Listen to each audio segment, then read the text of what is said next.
doing? Not a thing. You know, it's getting me down eating in these hamburger joints. One thing you gotta learn, eat where the truck drivers eat. They know the right spot. See, I saw a funny thing up the road just now. Good-looking dame sitting in a car all alone. Yeah, what was she doing? That's just it. She wasn't doing nothing, just sitting there. I got a rule about women. If they ain't breaking the law, let them alone.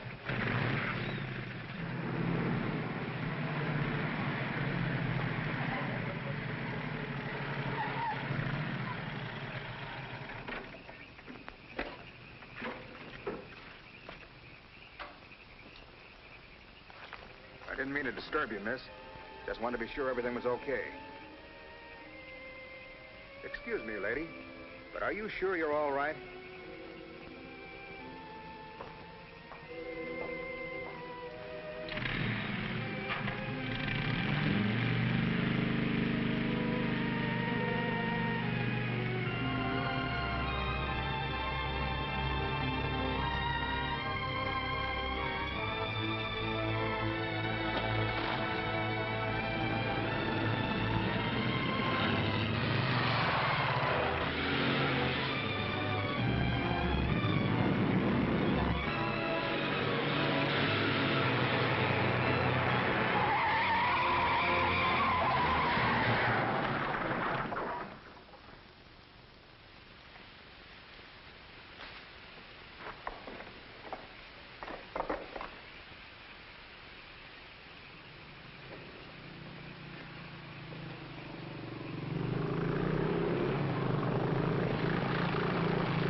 How is she? Luckier than she deserves. I just checked on her up the road. She was acting kind of strange then. I'd better call that ambulance. I doubt if it's serious, and I'm as good a doctor as you'll find at this time of night. Let's take her inside.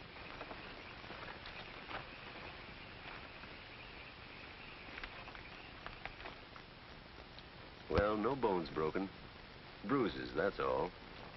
I think you better rest here for the night. I'm a little surprised. You're a beautiful young woman. You've been in an accident. You haven't asked for a mirror. Perhaps that fits with the way you were driving tonight.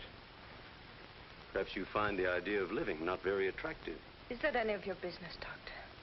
As a matter of fact, it is my business. I happen to be a psychiatrist. I don't need a psychiatrist. You won't mind if I disagree with you. Here's a beautiful young woman, apparently well-to-do, apparently in good physical condition, who just doesn't care what happens to her. This is interesting. Not altogether unusual, but interesting. Of course, there are the obvious deductions. It's my life, Doctor, and I prefer to run it myself. And you don't want anyone to see inside it. Perhaps you don't even want to take a look yourself. Many women haven't the courage to face themselves, so they look for escape in one excitement after another.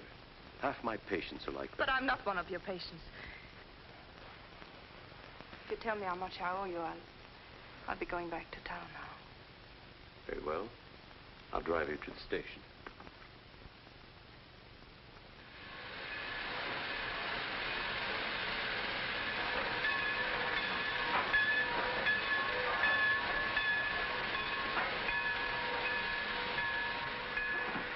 Miss Damien, you're an intelligent woman, not an idiot.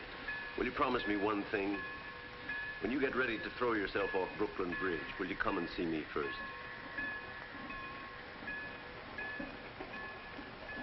Goodbye, Doctor.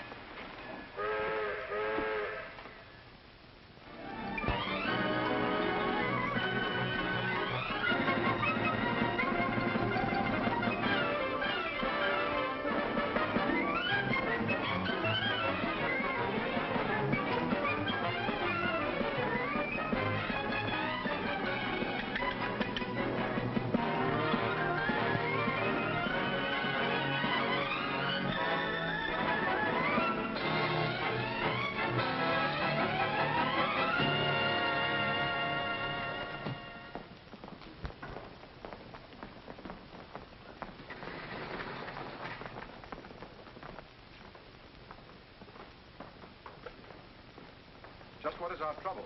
That's what I want to know. Our trouble is Miss Damien. Miss Damien again. She's as pretty as a picture and as stubborn as a mule. But this time, there's a lot more involved than just her hand.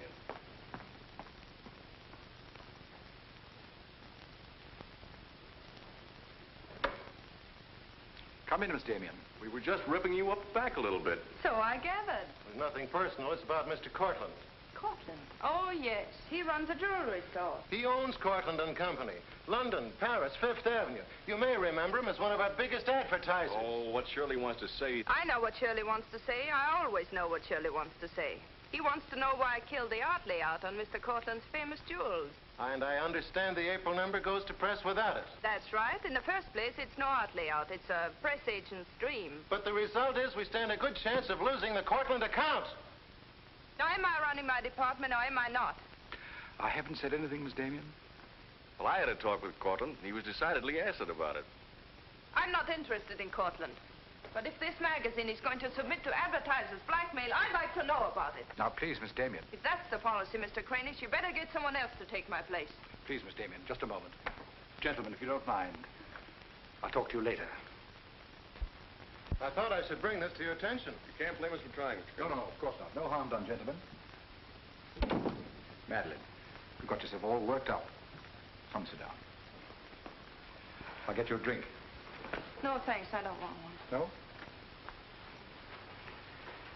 What is this private blackmail of yours? Threatening to quit in order to win an argument. Oh, I'd just as soon quit. I mean it. Now, tell me, what's happened? You're all wound up. What's bothering Oh, you? nothing's bothering me. You know I don't want you to quit. I won't go into my personal feelings, but you are the best art editor we've ever had. How's the insomnia? Oh, I found some new sleeping pills. Red ones this time. Red pills to put you to sleep. White pills to wake you up. Doesn't sound very sensible, my dear. What are you doing this evening? Dining with Freddie Fancher. Oh, Freddie again. Oh, I couldn't get out of it, Victor. We're using some of his drawings next month. But it'll be the last time, I promise. Madeleine, you're a bundle of lies. A very lovely bundle. Beautifully tied together. I'm trying to be honest, but you won't believe me, will you? No, my dear.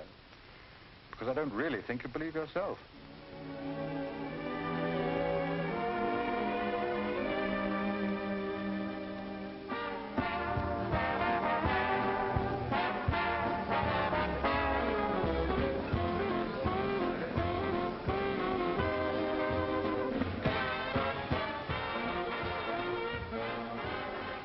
Why do you have to go back to that bore, Freddie Fancher? You haven't even given me a chance to make love to you. You've been doing all right. You know something? It's awfully hard making love to a woman who makes more money than I do. It'd be much easier if you made love to me. Would it? Oh. You're trying to give me the brush off, are you? Well, finally, we understand each other. Well, there you are, Freddie. There's your girl and no bones broken. I'll see you at the office, Madeleine. I'd join you if somebody asked me. Nobody's asking. Fair enough. Why do you have to dance with that pollywog? Look, I've told you not to drink. I always drink, particularly when I'm with you. Oh, am I that hard to take sober? You're a voluptuous pain in the neck. I'm going home. You're not going to walk out on me. Come on, be yourself. I've told you I'm going to leave early. But you can't leave me just sitting here in the snow. I'm mad about you. In my own foul way. Good night, Freddie.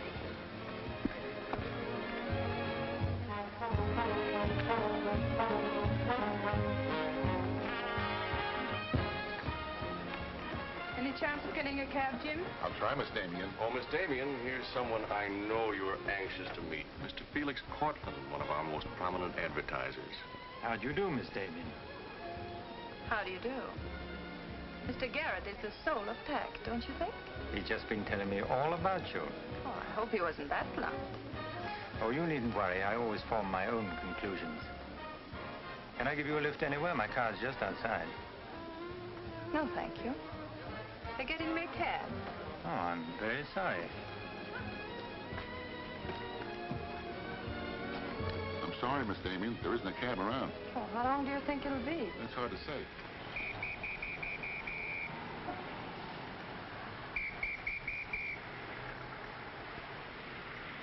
Are you sure you don't want a lift? Well, there doesn't seem to be any alternative. Good night, Mr. Garet. Good night, Mr. Courtland.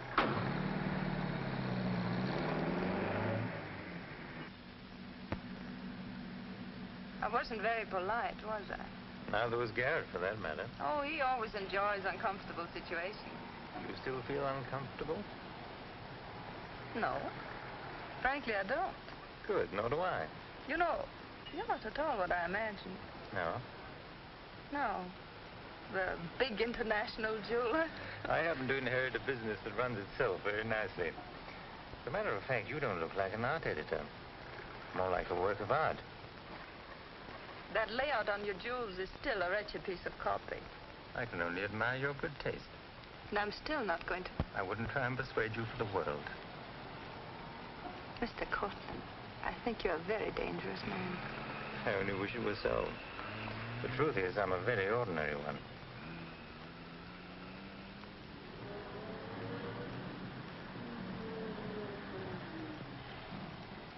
Oh, I'm sorry. I forgot to give you my address. It's my fault. I forgot to ask you.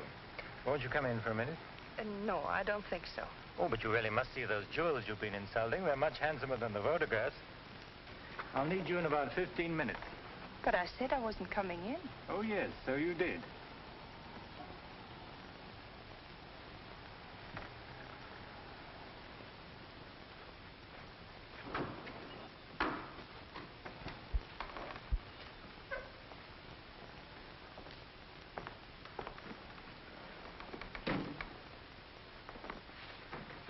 Let me take your wrap.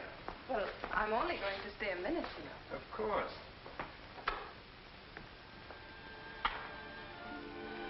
What a wonderful room. I've had this place a long time. In fact, I'm pretty disgustingly rich. Don't you find that rather pleasant? Oh, it's not so hard to take once you get the hang of it. I think I know all the troubles that come with money. And all the pleasures. Well, have you got me all figured out? Only what I see here. Good books, fine pictures. Wonder if you ever look at them. Oh, but I do. I'm a lonely bachelor, and I spend hours here all by myself poring over old manuscripts. You don't expect me to believe that, do you? Didn't my father paint that? Was Stephen Damien your father? Uh-huh. That's very interesting. Is it? I remember when he came here to paint that picture of my mother. Everybody was fascinated by him, especially Mother. Father ended by chasing him out of the house. I'm afraid that's the way it usually ended. My father was very much in love with life. That's a Hungarian custom, isn't it? Mm-hmm. Not exclusively Hungarian. Weren't you going to show me your jewels? Oh, yes, of course. I'd quite forgotten. That's the reason we came in here, wasn't it?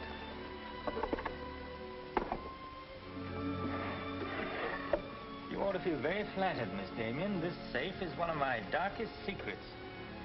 You really want to see those jewels? Not particularly. I can't tell a brilliant from a diamond. Not one person in 100 can. But then very few people are intelligent enough to admit it. Thank you. How about another drink? No, thanks.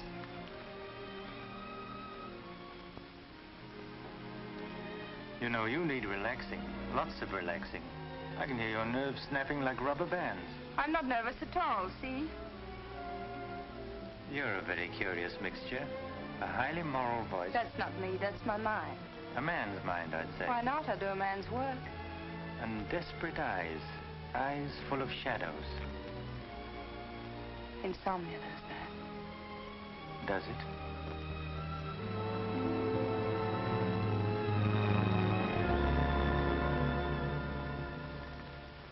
Dean? Miss Damien, give you her secretary. Miss Damien's office? No, Mr. Courtland, she's not here yet. Shall I have her call you? Yes, Mr. Courtland. Where's Glamourpuss? She hasn't come in yet. Well, who sent these? Mr. Felix Courtland. Mr. Courtland. It's very interesting. She never misses, does she? Mm-hmm. Jealous. If I'd given it any thought, I could have predicted it. Gladys, I won my bet. She's got a new boyfriend. I guess those dames gotta have no excitement all the time. Yeah, here today, gone tomorrow.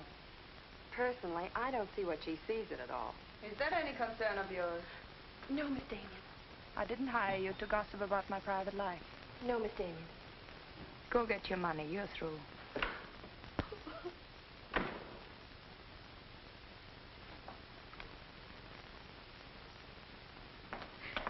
Damien come in yet? What's the matter, sweetheart? Miss Damien fired me. Fired you? What for? He heard me talking about Mr. Courtland. Courtland, eh? Don't you worry, baby. I'll fix that. I understand you fired June. That's right. What's the idea? I don't like people to gossip about me. You don't, eh? No, I don't. Well, it's pretty late to be thinking about a thing like that, and it's a rotten trick to take it out on your secretary. Get out of here. You don't think your life is a secret, do you? Boys were betting 8 to 5 this morning that the Courtland layout would be in the next issue. You're disgusting. Madeleine, why don't you get wise to yourself? Everybody else is. One romance after another, that's your whole life, and you adore it. Get out. You try to dress it up with pretty words, but you don't fool anybody. They know what you are, and you'll never change. Get out! You don't care because it's too much fun.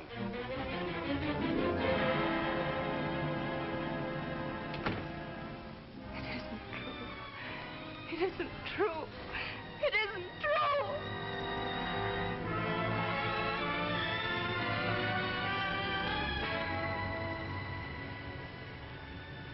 I'm a little surprised. Here's a beautiful woman who just doesn't care what happens to her.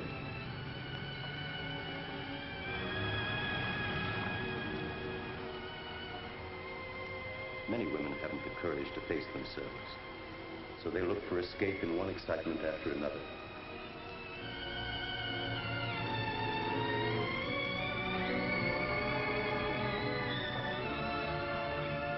Perhaps you find the idea of living not very attractive. Lady, if you want to kill yourself, why don't you try the fridge?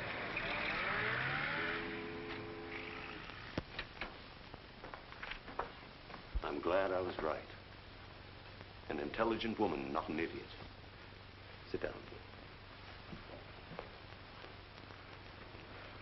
That's it.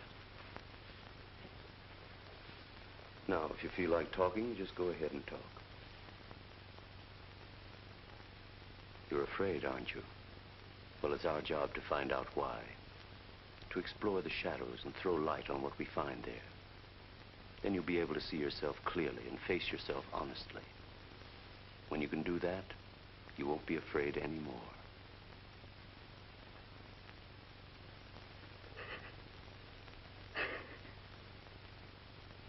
I was living with my father. Mother had left him before we came to America. I was 10.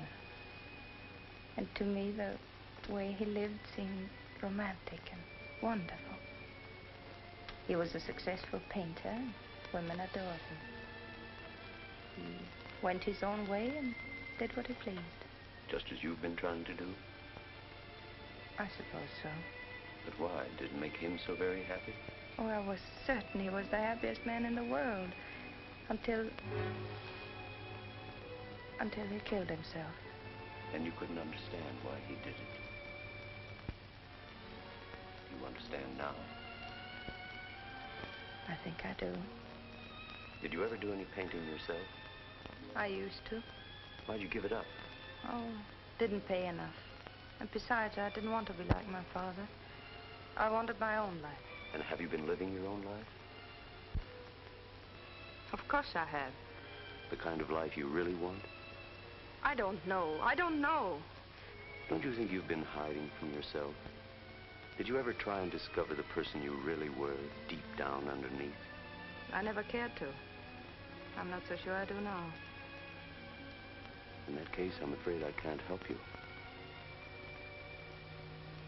But of course, that's entirely up to you. Shall we go on then?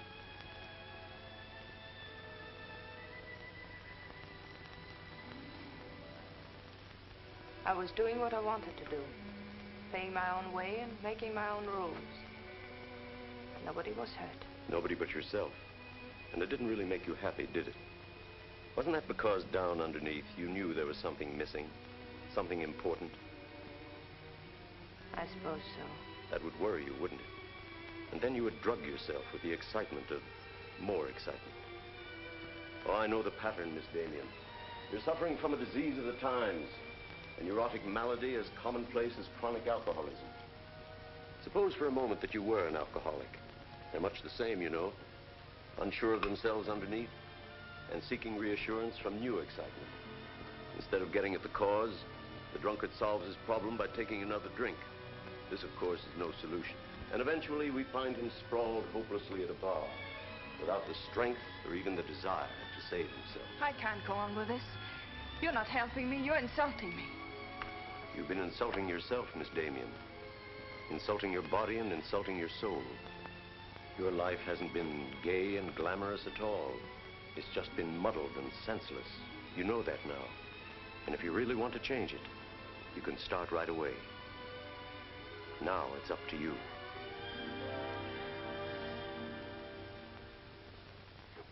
You can have my apartment, Ethel. The rent's paid till the end of the month. Darling, I feel like a vulture wheeling over your head. I'm not in, whoever it is. Miss Damien's office. No, she still hasn't come in, Mr. Courtland. Well, I don't know exactly. Later in the day, Did he hang up? Yes, good. Let me call him back, darling. You may be sorry later. Everything in this pile returned without comment. This I would ask to see more of their work, and these you may be able to use. But you haven't given me your new address. I'm not giving it to anyone. Hello, Madeleine. Beautiful, would you mind popping out for a minute? That's just 60 seconds. You better talk fast. Madeleine, I'm on a jam. I've got to raise some money. I need about $5,000. What do you expect me to do about it? Well, I thought you might talk to Courtland. I'm sure he'd let you have it if you ask him nicely. You're really quite a rat, aren't you? Look, Madeleine, I'm in debt up to here. I only make $100 a week, and you know I can't live on that. $5,000 doesn't mean a thing to Courtland. You better get out of here before I lose my temper. You're forcing me to say things that I don't want to say, but if you're going to act cold and virtuous about it, you'll hear them. Suppose I tell Kranish. Tell him what? About Courtland.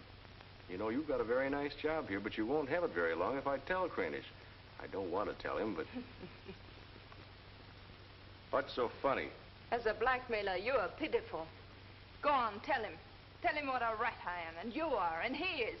Go on, use my phone if you want, and my desk, and my office. I'm through with all of them.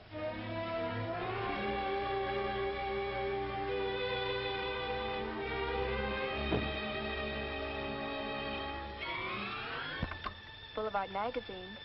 No, Miss Damien hasn't been back. Just a moment, please. I'm sorry, she doesn't work here anymore. You might try at her home.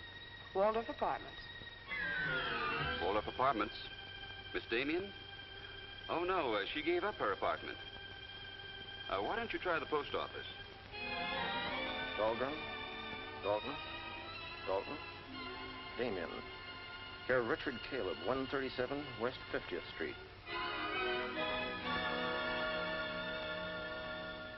Well, I've nothing to do except that Miss Damien has taken my advice as a doctor. She'd been living in an area of infection, and she's removed herself from it. I take it you consider me part of the general contamination. Now, you've come here for information, not diagnosis. I usually charge a fee for insulting people. I'm willing to pay for data of any kind. Yes, I gathered that. But I have nothing for sale. I suppose you're being very ethical, but I'd like to talk to Madeleine. In your presence, if you wish. Miss Damien is living under a different name in a different world. She told me to tell you, if you inquired, that she was busy growing a new soul. Now, would you please keep off the grass? Goodbye, Mr. Courtland. Bye, Doctor. Doesn't it ever worry you, playing the almighty in this fashion? Not particularly. I'm used to it.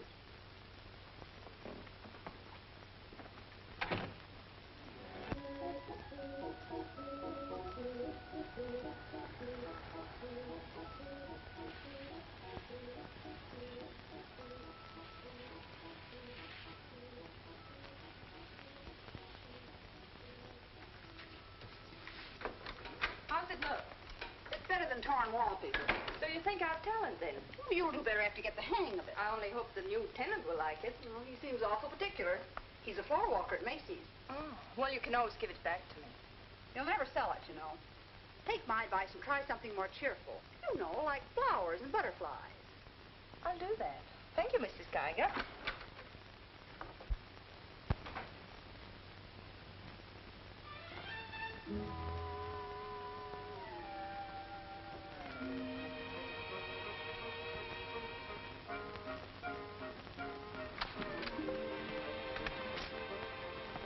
thanks.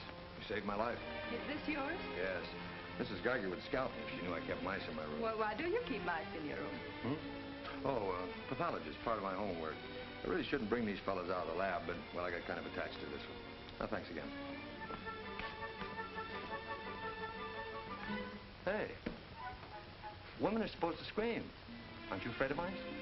Well, no, but next time I'll scream.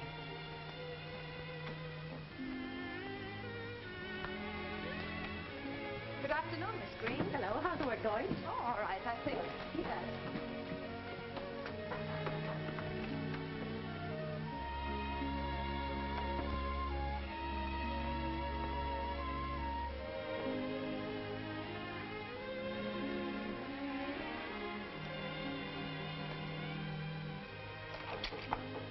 Come in. Hello. Hello. Say, you're an artist, aren't you? Well, I don't know. Oh, Mrs. Geiger said yesterday that you were. She's an authority if I ever saw one. I was wondering, could you do a job for me? Want your portrait painted? Me? Oh, no. No, nothing like that. I'm doing some research, and it has to be illustrated. Oh, what do you want me to draw? Nothing fancy, just blood cells and things. Sounds fascinating. Oh, it is, really. You see, it's a lot like... Oh, no, you'd be surprised. It really is fascinating once you get in it. Of course, I'm on a fellowship, and I couldn't pay you very much. Matter of fact, I couldn't pay anything till the first of the month. That'll be all right. Oh, fine. Swell. It's all settled then. I'll see you at my place about 6 o'clock. Oh, but couldn't I? Oh, sure you can. I just live downstairs. You know, the mousetrap. Oh, by the way, my name is Cousins. Mine is Dixon. Very glad to know you, Miss Dixon.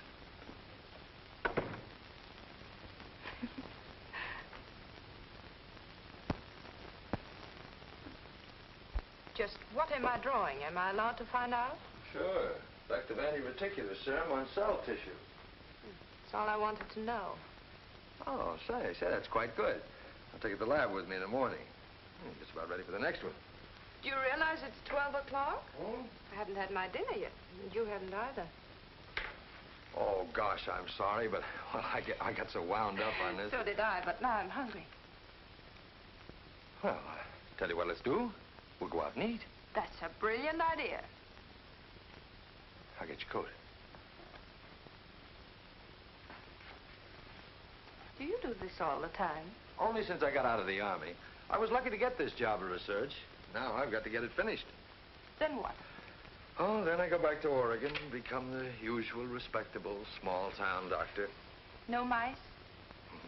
No. No mice. Head colds and belly aches.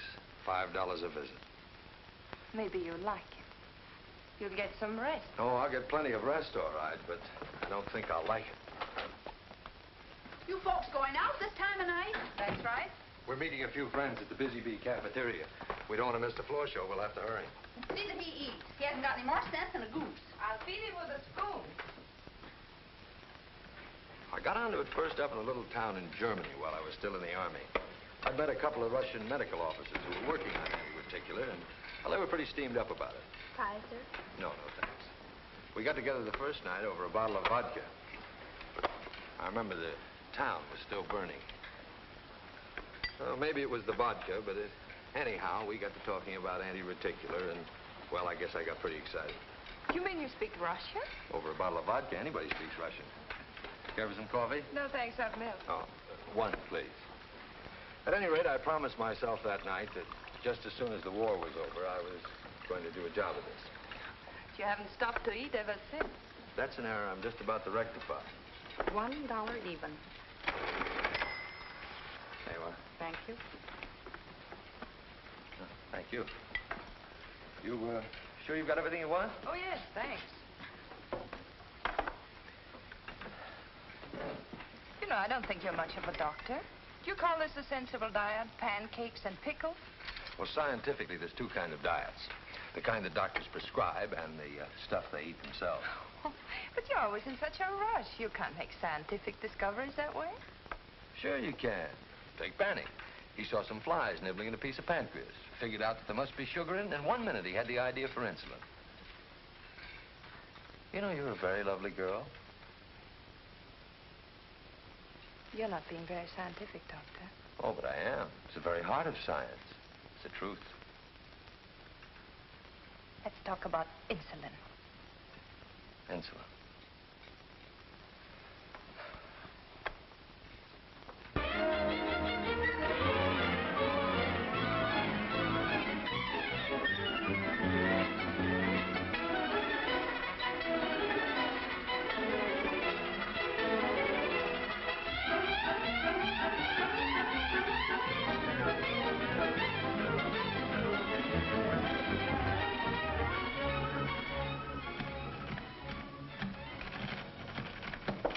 Come in.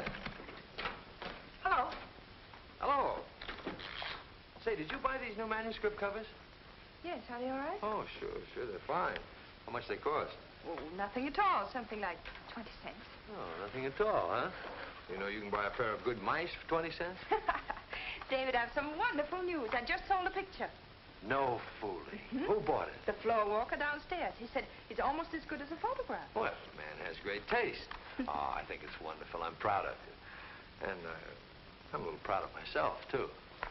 David Cousins on anti-reticular. Oh, David, it looks fine. It's important, isn't it? I mean, not just to you, but really important. Well, it won't cure all the ills of man or beast, but yes. Yes, I think it may be important. And I also think that I better hand it in before I start changing it again. Like to come along? Oh, could I? Well, sure. Why not? I think you've been drawing blood cells long enough. It's time now for you to meet one of them face to face.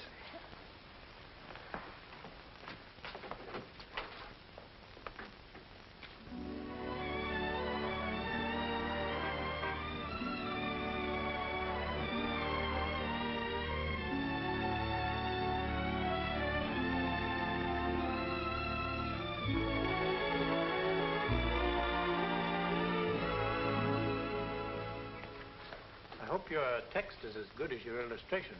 I hope so, too, sir.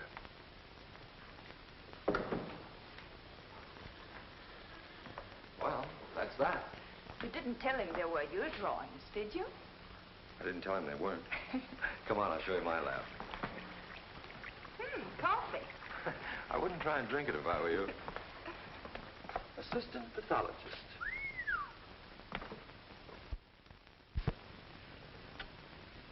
Well, this is me. How do you like it? Oh, I think it's wonderful. But how do you find anything in this place? Been here for 6 months and I haven't lost anything yet. Doesn't matter anyway. The boss okays my research, I'll be out of here in a week.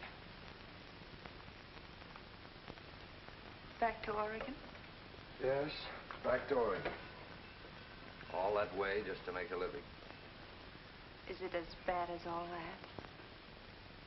Oh, what's the use in kidding, Madeleine? I'm so much in love with you, I can't see straight. I haven't done any work in here for days. I just sit around waiting until I can see you. I know.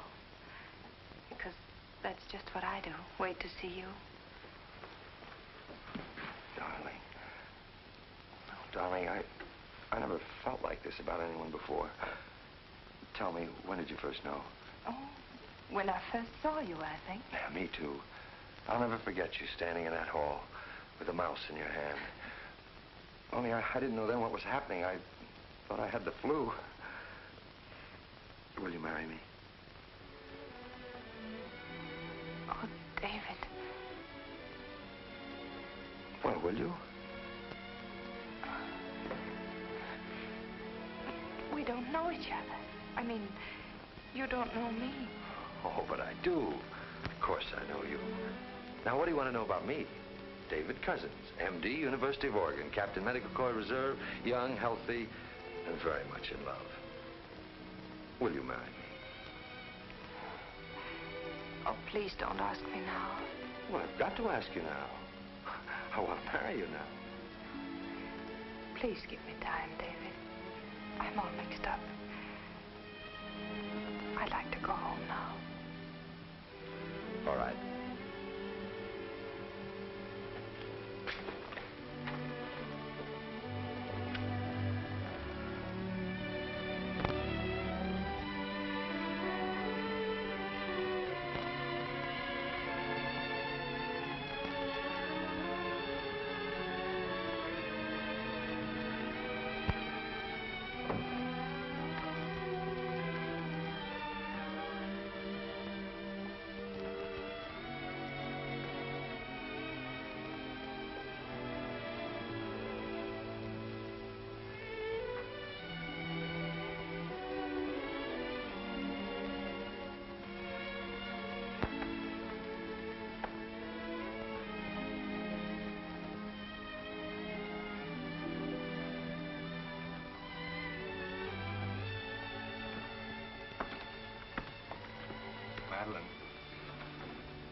You haven't answered a rather important question I asked you.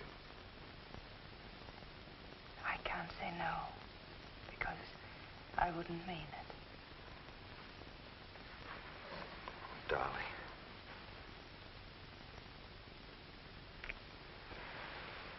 David, I do love you.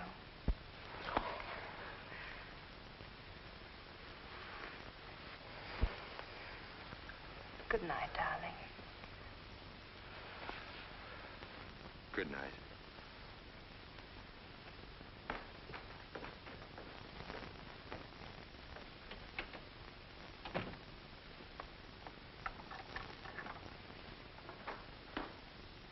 Hadn't you better close the door?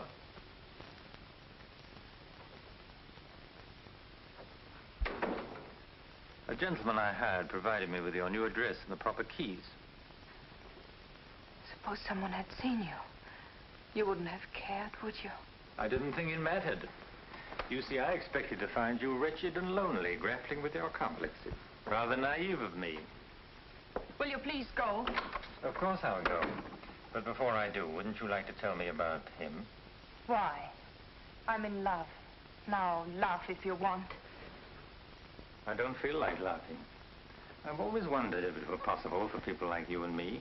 And you think you've really got it? Love eternal, the fireside, the slippers, the whole thing? Yes, the whole thing. I'm very glad for you. And I think I'm a little sad for myself. You haven't told him, have you?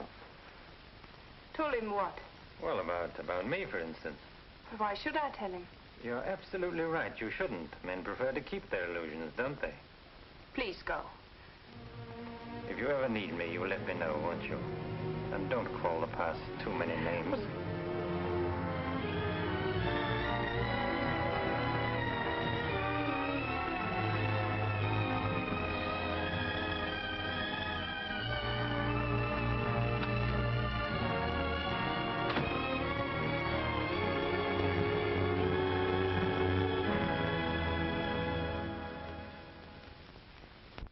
What you say. I'm going to marry him just as soon as it can be arranged. You want to run away from your problem? I'm not running away. Are you? You're looking for security from someone else instead of building it within yourself. But I love him. I can't talk to you if you don't believe me. Falling in love doesn't cure everything overnight. What do you mean? Let's be honest. There's a side of you that hasn't fully changed. Isn't that true? That is true, isn't it?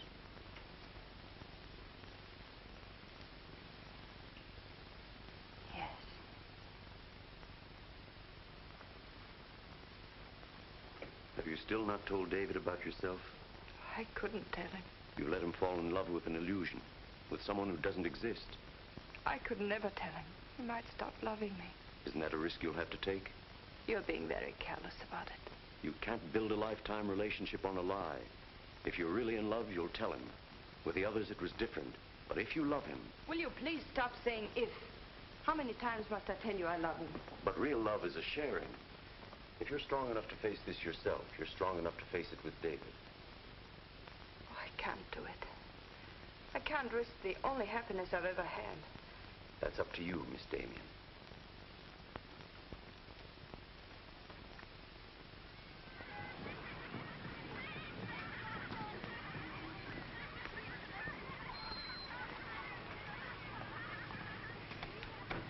Hi. Hello, darling. You're home early, aren't you? Well, I didn't get fired, if that's what you mean. Dr. Lutz read my paper. Really? What did he say?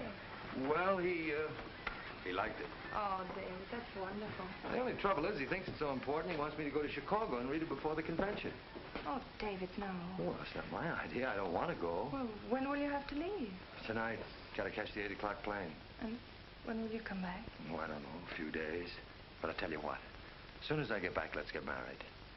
You can get a license in 3 days, and it only takes 15 minutes to get married. You still want to marry me, don't you? Oh, more than anything in the world.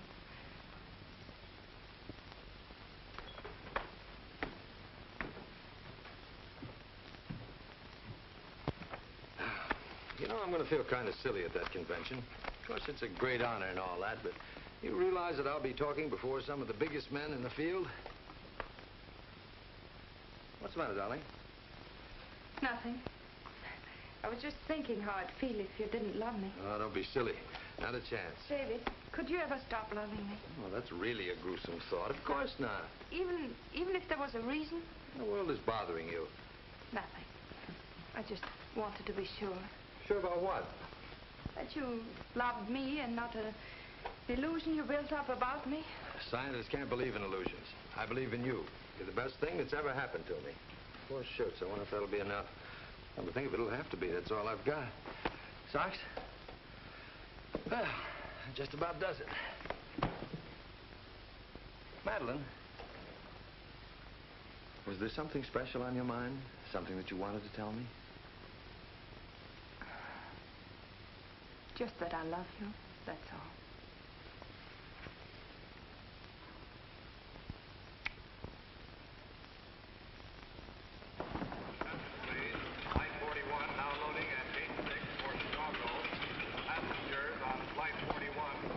Write me every day? Every day. Hope you miss me. Hope you suffer like a maniac. I will, I promise. Oh, gosh, I hate to leave you. You know, I'm going to be jealous. Jealous of what? Oh, I don't know. Nobody, everybody. Just jealous. Darling, I belong to you. Don't you know that? I'm only alive because you love me. We'll be married the minute I get back. Well, look who's here. If it isn't Madeleine. How are you? It's been a long time. David, this is Mr. Garet. I used to work with him on a magazine. Howdy, Garet. I quit the racket, though, or perhaps the racket quit me. Garet's doing some confidential work for me now. How are you, Miss Dixon? This is Mr. Courtland, David. Dr. Cousins, my fiancé. You're a very lucky man, Doctor. I think so.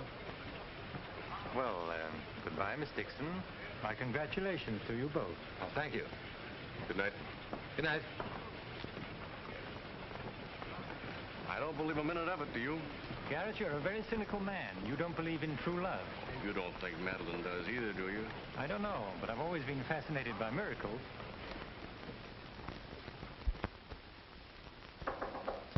Come in. Telegram for you, Miss Dixon. I thought I'd bring it up myself.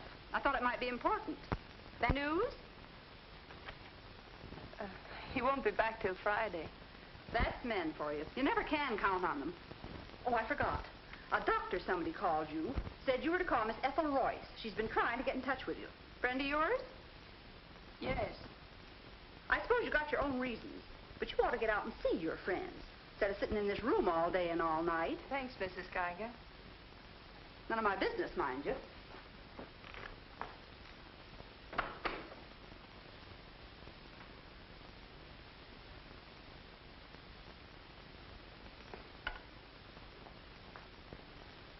Ethel, this is Madeleine. Madeleine. Darling, but this is really a voice from the dead. I pestered that doctor of yours for hours. I just have to talk to you. Well, what about? Well, you remember that art supplement, the one you started? Well, I do need your help, dear. I'm in an awful mess. Sorry, dear. I'll never come into that office again as long as I live. Oh, but I wouldn't ask you to do that. Just meet me somewhere. It'll only take an hour, I promise.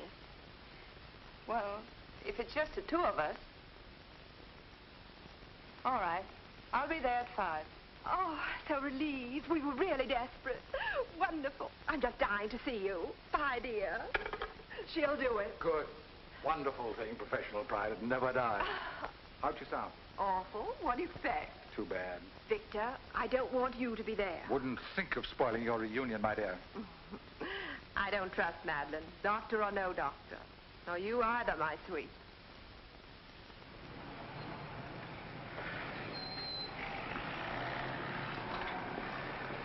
Hello, Miss Damien. Glad to see you back. Glad to see you, Jim.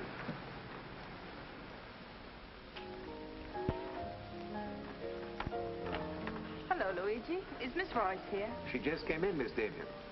We missed you, Miss Damien. Have you been away? No, but it's nice to be back just the same. Hello, Ethel.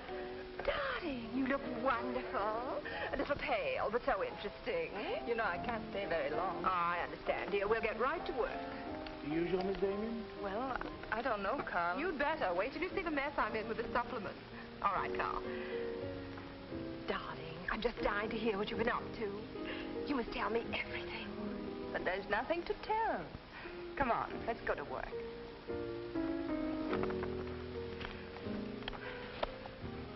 You're just marvelous, my dear. You made the whole project seem utterly simple and practical.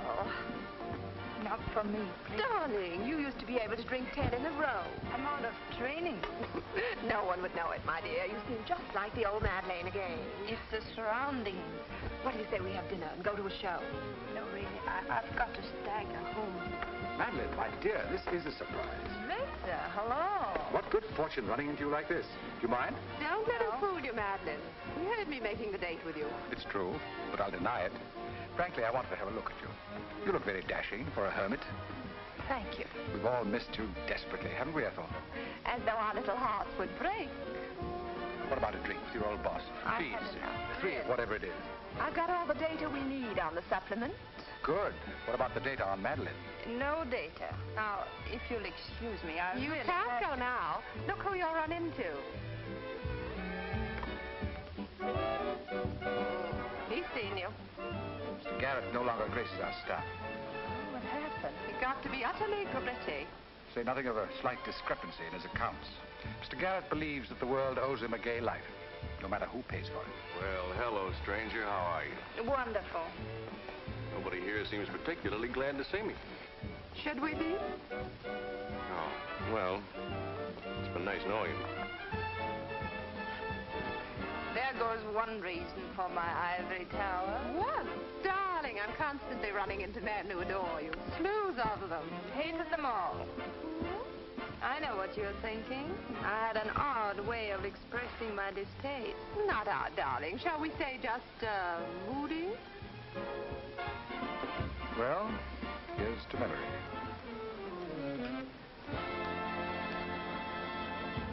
May I speak to Mr. Courtland, please? Just a moment, sir.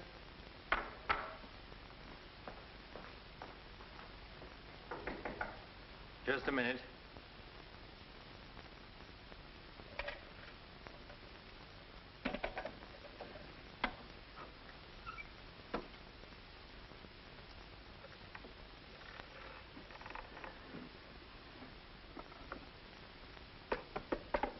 Come in.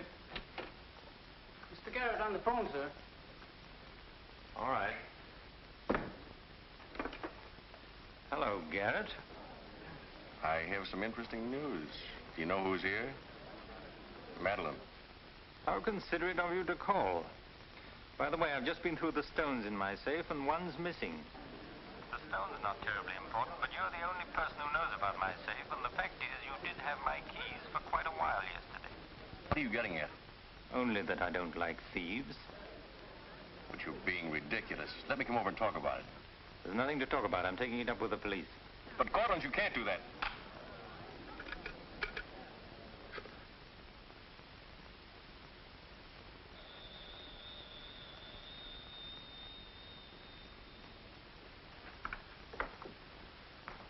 Mr. Garet again, sir.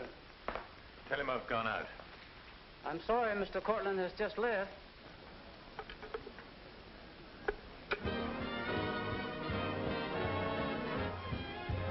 Are you all right, darling? Of course I am. You're not going to disappear again. Oh, yes. Back to my treetop. It's raining. Let me drive you home. Oh, no. Ethel wouldn't approve. Good luck, my dear, in your treetop. Bye, darling. Well? Let's face it, she's a changed woman. She'll never change, darling.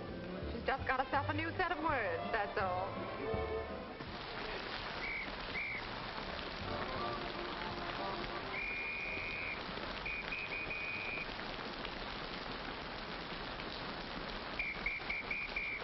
Madeleine. Hop in. No, thanks. I'm waiting for a cab. Don't be silly. There are no cabs. You'll get drenched. Please. I'll drop you off. I'm going home alone. Come on, in you get.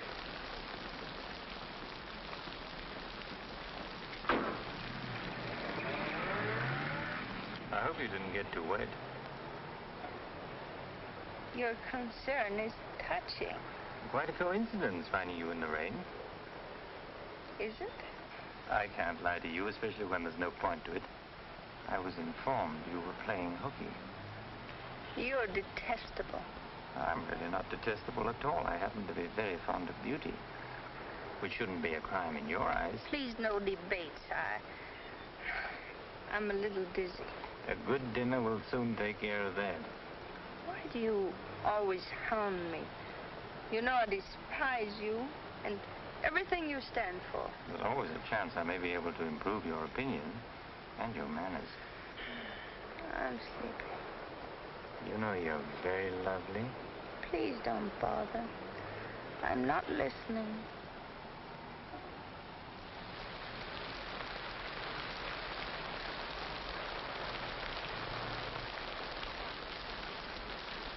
Where are we? Don't you remember you visited here once upon a time? You're foul. You said you were taking me home. You forgot to mention the subject. A significant omission, as your friend Freud would say. Come on, I'm getting soaked. That launch you. I'm going home. Right after dinner. Think how wonderful you'll feel when you slap my face.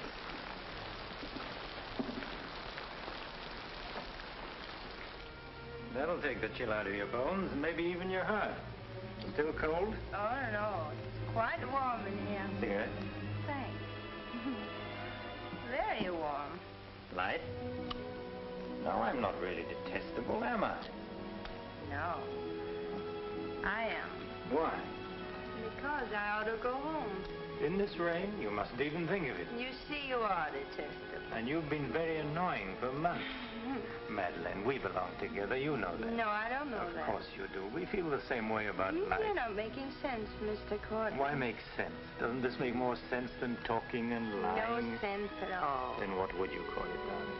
Stupid. Madeleine, you're wonderful. Stupid. You're sweeter than ever. I'd better see who it is.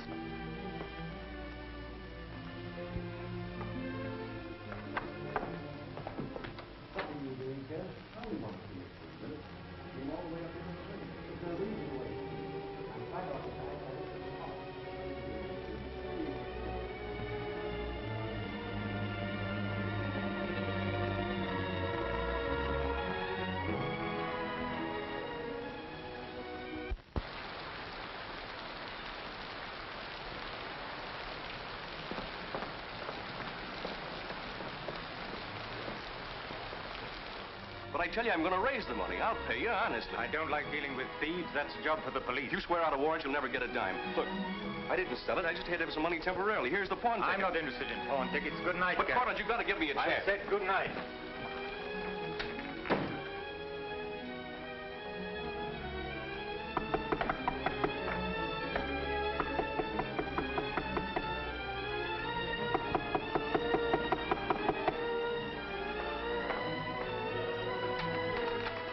Let me talk to you. Let me explain this. You stupid fool. I'll have the stone back. I'll get it to you. I promise I will. All I need is a little more time, just a couple of weeks. What are you doing? Phoning the police. You can't do that. I'm not going to let you ruin me.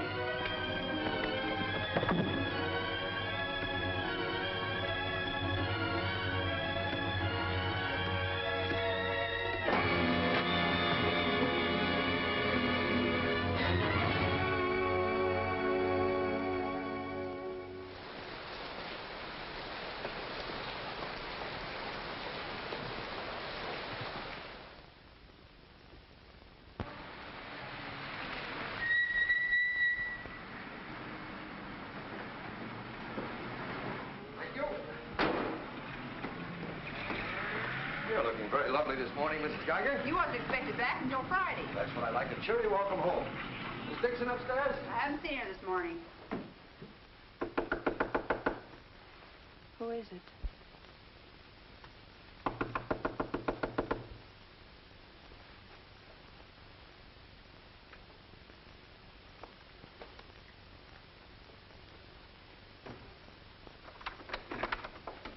Hi.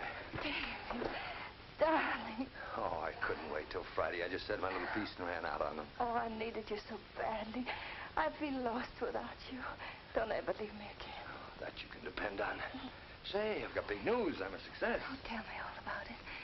What in the world's the matter with you? You don't look very good. Come on, I think you better get back in bed. Now then, first, I don't have to go back to Bellyaches in Oregon. You're not marrying a small-town country doctor, young lady. You're marrying a promising young research scientist. At least that's what Dr. Broder says, and he ought to know. He's got a long white beard. Oh, darling, I'm so proud of you. I think I'll take your temperature. Gee, I wish you could have been there. When I finished reading my paper, they all got together and offered me my own laboratory in California. I still can't believe it. There it is, right in the paper. You'll find it on the bottom of page 10.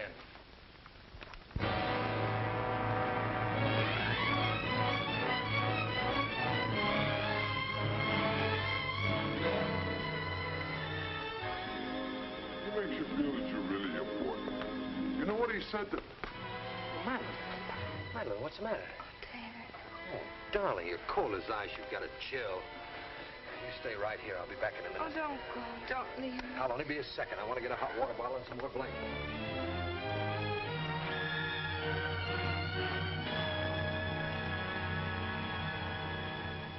Miss Madeleine Dixon at home? I don't know. Friends of hers? We're from police headquarters. Where's her room? Upstairs. What do you want to see Miss Dixon about? We'll tell her. Well, perhaps you'd better tell me first. Miss Dixon isn't well. Who are you? He's a doctor. He lives here. If it isn't important, I suggest you come back tomorrow. It's important. Could you get some extra blankets and a hot water bottle, please? You a friend of Miss Dixon's? Yes, why? Just asking. Well, what is it, an accident or something? I wouldn't call it an accident. Well, we should cut out this mystery and tell me what it's all about. Okay, Doc, take it easy. Madeline, these men are from the police. They want to... We'll take over from here, Doc. I'm Sergeant Patelli. This is Sergeant Beitler. You're a friend of Felix Courtland's, weren't you? Matter of fact, you were with him last night. No, I wasn't. Did you see Mr. Courtland any time yesterday? No, I didn't. Now, look, Miss Damien, we wouldn't be here asking questions unless we already knew most of the answers. Oh, wait a minute. Her name's not Damien. I think you've got the wrong party. I think maybe you've got the wrong party, Doc. Her name happens to be Damien. This happens to be a case of murder. Take a look at that newspaper. I want to know what's going on in here. This is my house, and I've got to know. Sorry, madam. We'll talk to you later. As long as I've been here, there's never been police Take in her this and see house. what you can find out. lady. Come on. Now, Miss Damien, tell us what happened last night. What time did you leave Courtland's house? Oh, Dave. You and this guy, Courtland, were pretty sweet on each other, isn't that right? Oh, but it isn't. It isn't true. Now, according to the chauffeur, you got to Courtland's house at 6:45. What time did you leave? Oh, but I didn't go into the house. I met him by accident. David, don't look at me like that. How long have you known Miss Damien, Doc? Not very long, only a few months. Know that she was mixed up with this guy, Courtland? Oh, but it's a lie. David, it's a lie. Okay, so you didn't go into the house with Courtland? No, I didn't. He wanted me to come to the house, but I wouldn't do it. Oh, I didn't go into the house. I didn't, I tell you. Who you telling, me or the doc here?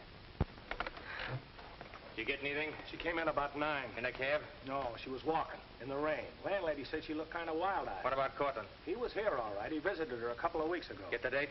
Yeah, April 10th, around midnight. Anything else? The landlady thought that Courtland had a key to this place. She was kind of vague as to how he got it. I didn't give him a key. David, you can't believe that. I've got his key ring here. This one fits. He had a key, all right. But I didn't give it to him. Where are you going? Oh, David, don't leave me. I didn't kill him, I swear. I didn't kill him. Who cares whether you killed him or not?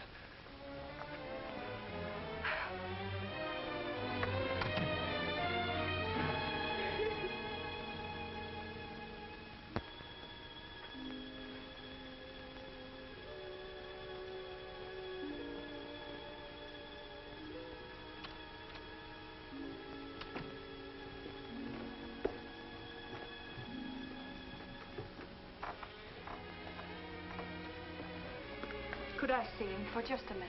Well, it isn't regulations. Okay, 60 seconds. David, please listen to me. You lied to me. You've always lied to me. But I'm not lying now. I didn't want to go with him. He said he'd drive me home. And he made love to you, didn't he? Oh, don't deny it. Of course he made love to you. He had a key to your room. I should have told you many things. I tried to, but I just couldn't.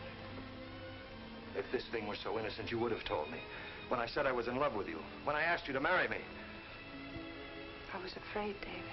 I was afraid you wouldn't understand. You bet I wouldn't. Before I met you, I was horrible. But you changed all that. You made me sane and happy. Why keep on lying? You tried that upstairs and it didn't work. Look, I was in love with you. All right, I made a mistake. I thought you were something wonderful and you turned out to be something else. So let's just forget about it. The only thing that you can do for me is let me alone. I love you, David. I'll always love you.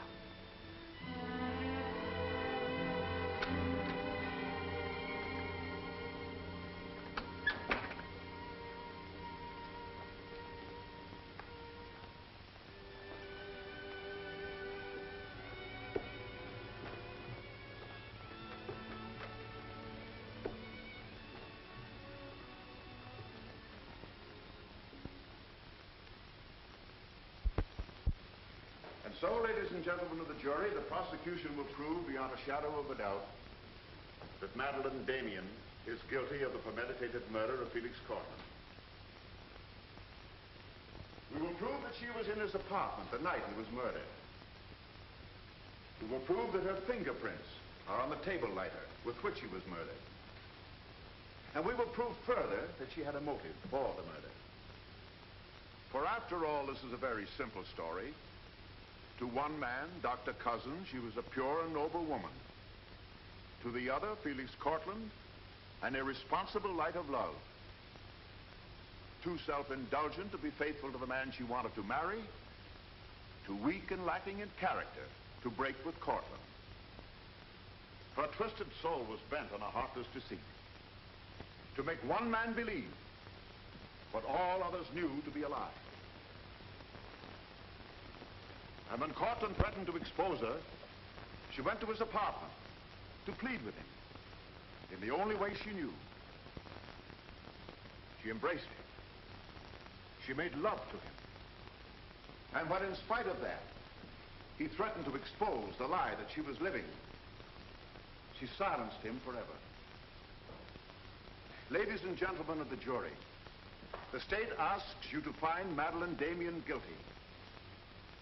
Guilty of murder in the first degree.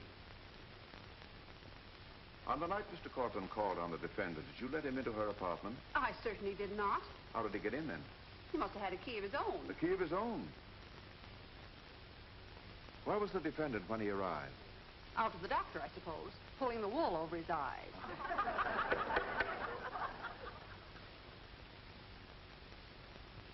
Thank you, Mrs. Geiger. Your witness, Mr. Mitchell. You've got to let me cross-examine her. No questions. Miss Damien, I can't defend you properly if you won't let me. We've got to put up a fight. Fight? What for? And now, Mr. Garet, just what was the nature of the work you did for Mr. Courtland? Well, most of it was personal. Confidential secretary, I suppose you'd call it. And in that capacity, you were in a position to learn a great deal about his private life? Yes, of course. Did Mr. Courtland know that Miss Damien was lying to Dr. Cousins and concealing her true character from him?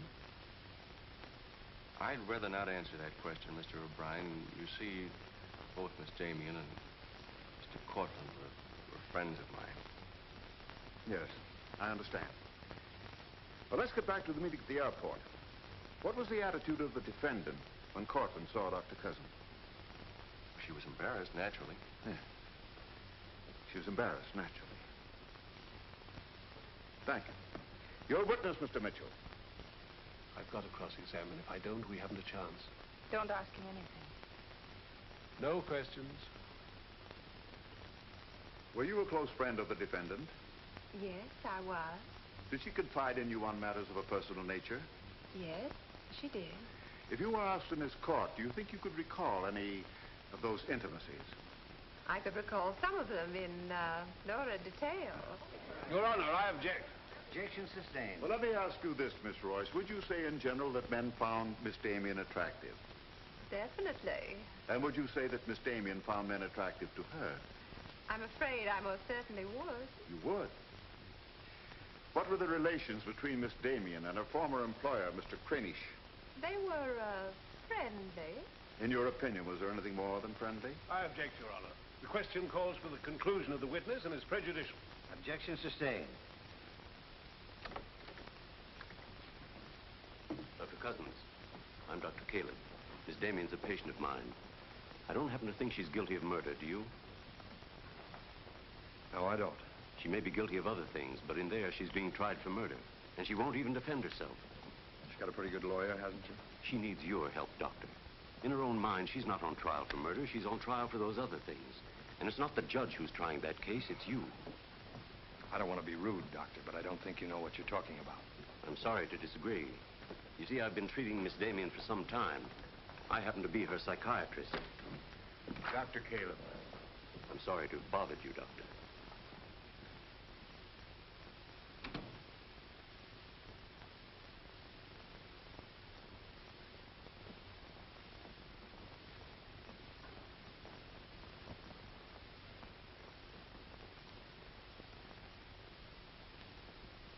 Your name, please?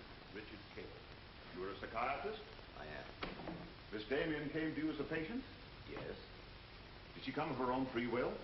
Yes, of course.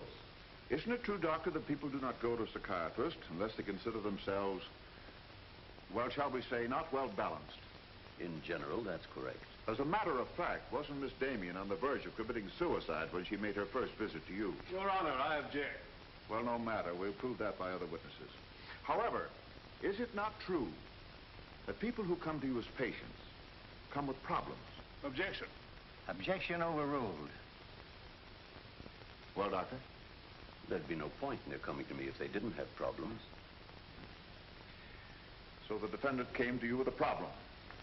Do you mind telling us, Doctor, in your opinion, just what was Miss Damien's problem?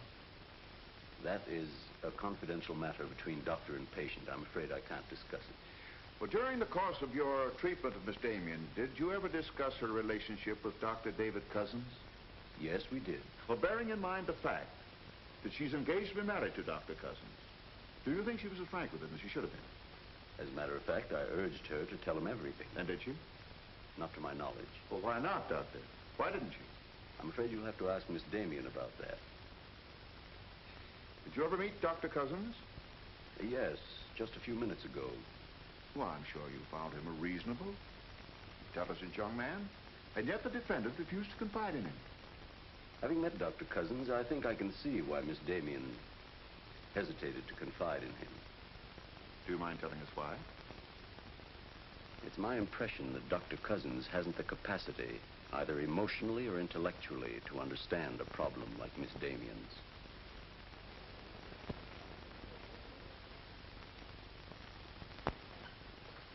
How's the trial going, Doctor?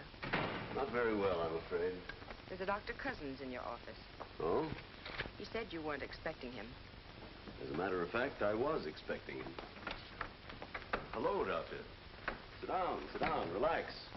Tell me, is this a professional or a social call? Dr. Caleb, you said some pretty rough things about me this afternoon. Yes, I did, didn't I? I think I'm entitled to an explanation. So do I. As a matter of fact, I'm very glad you came over. I wanted to talk to you about Miss Damien. I'm not interested in Miss Damien. I'm glad to see you're still in love with her. And I'm not in love with her. All the better. Then we can approach the subject of Miss Damien as one scientist to another. You see, I'm interested in Miss Damien because she's a patient of mine. I believe I was well on the way to solving her problem. It would be most distressing to me if she were to die now for a crime she didn't commit. It would be as though you had lost one of your white mice, one that you had just inoculated. What's all this got to do with me? Only this, that when you testify tomorrow, you'll be asked to tell the truth. The whole truth. The whole truth about a human soul is a complicated proposition. Now, I'm not going to tell you anything about Miss Damien that you haven't already heard. But isn't it possible that you've picked up a few stray facts and added them up to a conclusion that's entirely wrong?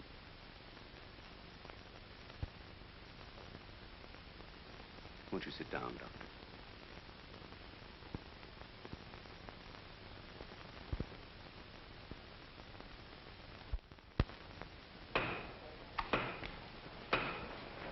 Hear ye, hear ye, hear ye. The court is now in session. Call your next witness, Mr. O'Brien. Dr. Cousins, please. This will be their last witness. You've got to let me put you on the stand. I tell you quite frankly, Miss Damien, if you won't testify, we haven't got a chance. Raise your right hand. You solemnly swear to tell the truth and the whole truth, nothing but the truth, so help you God? I do. Please be seated. Your name, please. David Cousins. Under what name did you know the defendant? Madeleine Dixon. Did she ever tell you her true name? No, sir. Did she ever lie to you about her identity? Yes, sir. How long did she continue to lie to you? Till the morning the police came. Did she ever tell you about her relations with Courtland? No, she didn't. You proposed marriage to the defendant and she accepted you? Yes, sir. And still she didn't tell you about Courtland? No, sir. When did you first know the true relationship between them? Same morning, the morning the police came. Oh, I see. Then from the moment you met her until the day she was taken into custody, you didn't know the truth about her character. I object, Your Honor. Mr. O'Brien, haven't you covered your point? Well, Your Honor, I'm merely trying to clarify for the jury the true nature of the defendant's motive. Proceed. Thank you. One more question, Dr. Cousins. If you had known the truth, would it have affected your love for the defendant? Your Honor, I must protest. Let him answer. Objection withdrawn. And now, Dr. Cousins, if you had known the truth, would it have affected your love for the defendant?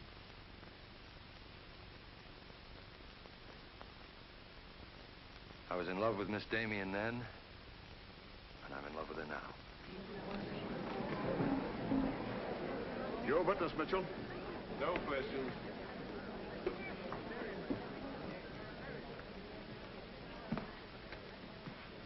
Did you really mean it? Yes, I really meant it. I can't believe it. Now will you let me put you on the stand?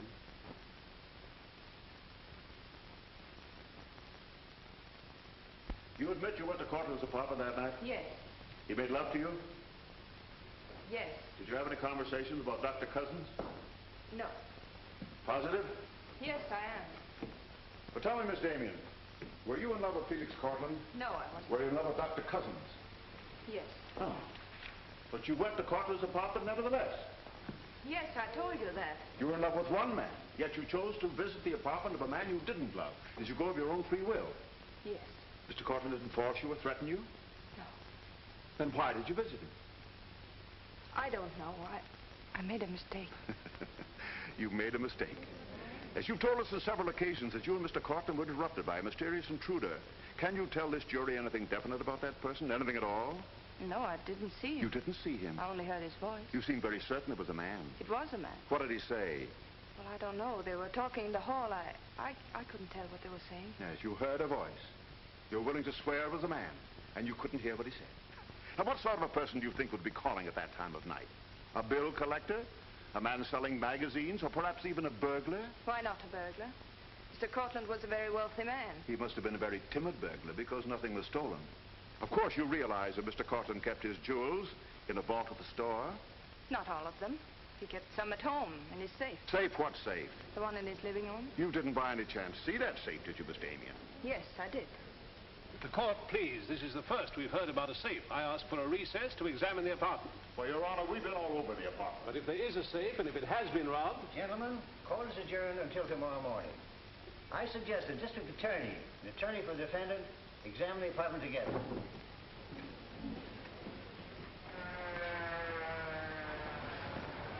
What about this safe, Mr. O'Brien? What safe? How about some pictures on the inside, Mr. O'Brien? You boys better wait outside. I may have a statement for you when I come out. Mr. O'Brien. Huh? Mind if I tag along? I don't know why you're sure. The fine witness you turned out to be. Couldn't help that, sir. All right, Garet, where's the safe? Me, Mr. O'Brien? I don't know of any safe in here. I didn't think you did. If you want an unbiased opinion, I don't think there is a safe. Well, here's a learned counsel. Perhaps he knows. Where's the safe, Mitchell? My assistant's checking the location with Miss Damien. He'll be along in a minute. Oh, you're on a dead one. While we're waiting, maybe Mr. Garet could tell us where the safe is. I've asked him, he doesn't know. I don't understand that, Mr. Garet. You were very close to Courtland, weren't you? That's right. I'm sure if there was a safe in here, I would have known about it. At least I would have seen the key to it. The answer's very simple. There is no safe. What did you find out? I got the dope on him, Mr. Mitchell. Splendid. It's over here in this bookcase. You were wrong for once, Mr. O'Brien. Could be. What do you know about that? Have you got Courtland's keys? There they are. Thank you. That looks to me very much like a safe, Mr. O'Brien. Yes, it does, doesn't it? But not like a safe that's ever been robbed. I don't think a good burglar would leave those behind. I guess we're right back where we started from. Well, I've seen all I want. How about you, Mitchell? You win this round. Lock it up, sir. Yes, sir. See you in court, gentlemen. I'll give you a lift, Doctor? No, thanks. Sergeant, I have some papers here, Mr. Courtland, I'd like to put in order. Do you mind if I stay? It's all right with me. We're finished with the place. Thank you very much. Anything I can do for you, Doctor? Oh, I was just curious about something. I've never seen a safe like that before. One that operated with a key. Come to think about it, I guess I haven't either. Normal assumption about a safe is that the lock works on a combination. Yes, I guess most of them do. I was wondering how you knew that this one worked with a key. You said you'd never seen the key to it. Did I say that? Uh-huh. I guess I must have said something I didn't mean. Oh, I see. There could be another explanation. Really? Yes. That you were lying when you said you'd never seen the safe before. You're not serious, are you, Doc? I'm a scientist, Mr. Garet. When we get hold of an odd fact, we consider every possible explanation. We make some of our most important discoveries that way. Well, it must be fascinating work. Yes, it is. Suppose I had known about that safe, which I didn't. What would that prove? Frankly, nothing. But it does suggest a theory. You were very close to Courtland. You knew about the safe. Maybe the safe was robbed. Perhaps he found out about it. He was quarreling with a man in the hall the night he was killed. Maybe that man was you. That's a very interesting theory. Yes, isn't it? Well, as I said, I'm a scientist. When we hit on a theory like that, the next thing we do is to test it. That's all I'm doing. I see. Then you won't mind having a little talk with the police? Why, no. Why should I? Fingerprints. But then, of course, if you've never seen the safe before, you won't mind them checking it for yours. Oh, certainly not.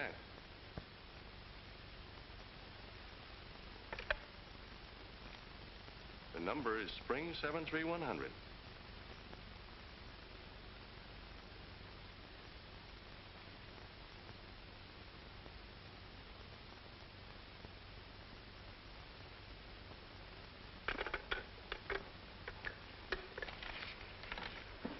Okay, Doc. No hard feelings. Don't you think this sort of thing is rather out of your line, though? I guess maybe you're right. Bye, Doctor. Goodbye.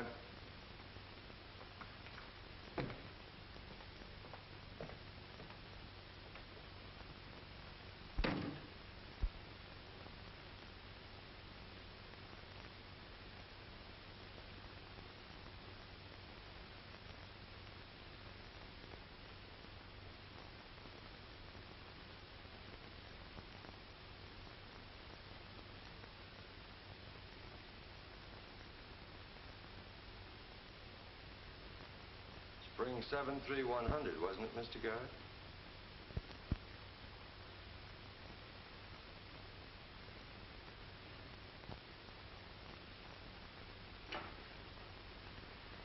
I guess maybe I underestimated you, Doctor.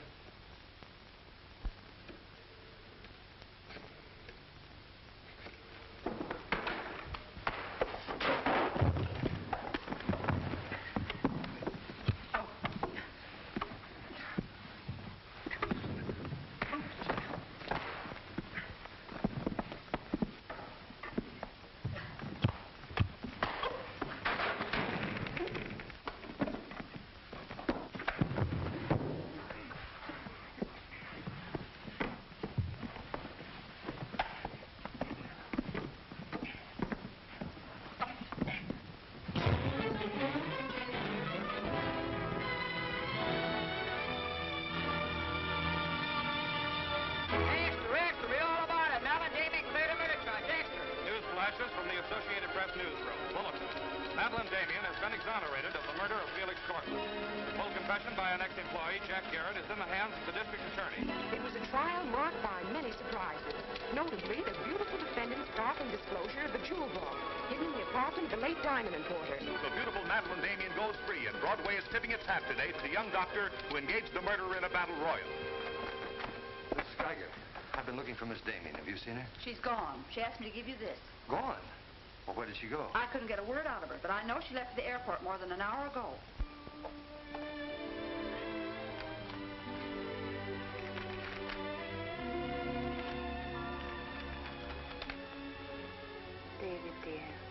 I can still hear your voice in that courtroom, and I'll never forget what you said. You did much more than save my life. You made my life worth saving. I can't bear to tell you how much I love you and want to marry you. But right now, that wouldn't be fair. I'm going away for a while.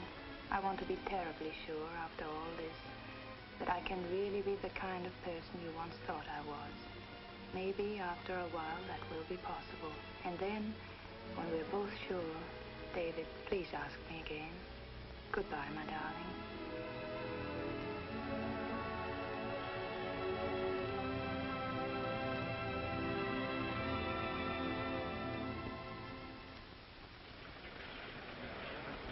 Passengers on flight 41 boarding at gate 6. Will you try and see him once in a while? Of course. You see, I want to be sure of myself. I'm sure of you. Are you really? After what you've been through, I'm very sure. On aboard, please. Goodbye. I still think you're making a mistake.